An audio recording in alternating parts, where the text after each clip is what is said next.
Israel पर पलटवार के लिए ईरान अंडरग्राउंड सैन्य ठिकाने से हमला कर सकता है, जिसके लिए ईरान ने खुफिया मिलिट्री बेस बना लिया है। जमीन के कई फीट नीचे सीक्रेट ठिकाना बनाया गया है, जहां बनी सुरंग से परमाणु ठिकानों तक जाने का भी रास्ता है। सुरंग काफी बड़ी है, जिसमें मिसाइलों की खेप मौजूद है, जहां 2 नई अंडरग्राउंड मिसाइलों को तैनात किया गया है, जिससे इजराइल के डिमोना न्यूक्लियर बेस पर हमले की तैयारी है। खुफिया ठिकाने में मिसाइल के अलावा ड्रोन भी रखे हैं और सुरक्षा के लिए S-400 तैनात किए गए हैं।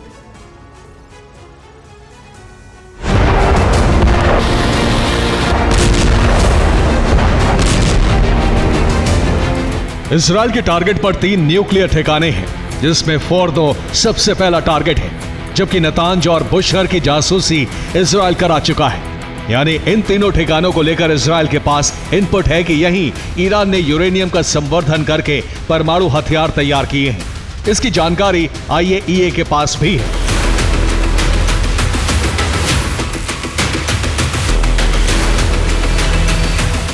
लेकिन ईरान ने अभी तक माना नहीं है कि उसने परमाणु हथियार बनाए हैं। बावजूद इसके वो पश्चिमी देशों को न्यूक्लियर हमले की धमकी दे चुका है।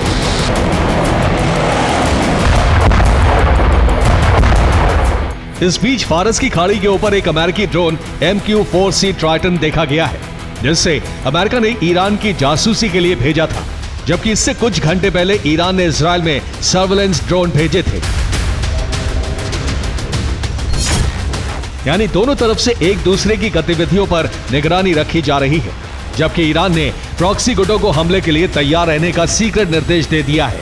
उधर इजराइल भी तैयारी कर चुका है कि वो पहले सीधा हमला करने से बचेगा। इस दौरान प्रॉक्सी संगठनों का खात्मा करेगा, जबकि इस दौरान ईरान में प्रॉक्सी अटैक करा सकता है। अमेरिका की मदद से ईरान में सीरिया जैसी स्थिति पैदा कर सकता है, जिससे खामनेई के खिलाफ ईरान में विद्रोह शुरू हो जाए।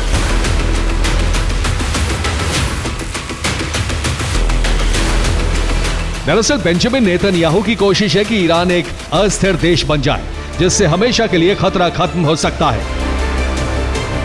जबकि ईरान इजराइल की प्लानिंग समझ गया है, इसलिए वो पहले किए 2 हमलों से भी बड़ा अटैक कर सकता है। इसके लिए उसने अपना सुरक्षा चक्र बना लिया है, जिसमें रूस से मिले डिफेंस सिस्टम तैनात किए हैं। साथ ही नए रडार सिस्टम को भी लगाया है, जिसका नाम नजीर है, और इसकी रेंज 800 किलोमीटर है। 30 किलोमीटर के एल्टीट्यूड पर भी दुश्मन को डिटेक्ट कर सकता है। जबकि अभी ईरान ग्रेट प्रॉफिट 19 के नाम से वॉर ड्रिल कर रहा है, जिसमें सरफेस टू एयर मिसाइल दागी जा रही हैं, साथ ही एयर डिफेंस और ड्रोन की क्षमता भी जांची जा रही है। जबकि इजराइल के सामने एक बड़ा संकट आ खड़ा हुआ है। अगर ईरान ने पिछले हमलों से बड़ा अटैक किया तो इजराइल के डिफेंस सिस्टम फेल होने का खतरा बना हुआ है। इसे लेकर इजराइल के chief of staff Herzi Halevi ने कहा है, हमने इजरायली सेना को हाई अलर्ट पर रखा है। ईरान आने वाले दिनों में इजराइल पर हमला कर सकता है, लेकिन ईरान ने 400 से ज्यादा मिसाइलें दागी, तो सभी मिसाइलों को रोकने के लिए पर्याप्त एंटी मिसाइल सिस्टम हमारे पास नहीं है। मोसाद का इनपुट है कि ईरान के पास 1000 मिसाइलें हैं। ऐसे में एक साथ सभी के इस्तेमाल की संभावना कम है।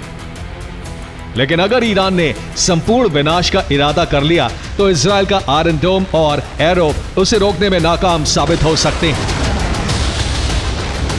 ऐसे में इजराइल को अमेरिका की जरूरत है, उससे डिफेंस सिस्टम लेकर ईरान के हमले रोके, साथ ही पलटवार के लिए अपनी हाईटेक मिसाइलों और फाइटर जेट का इस्तेमाल करें। Bureau report, TV9 Bharat.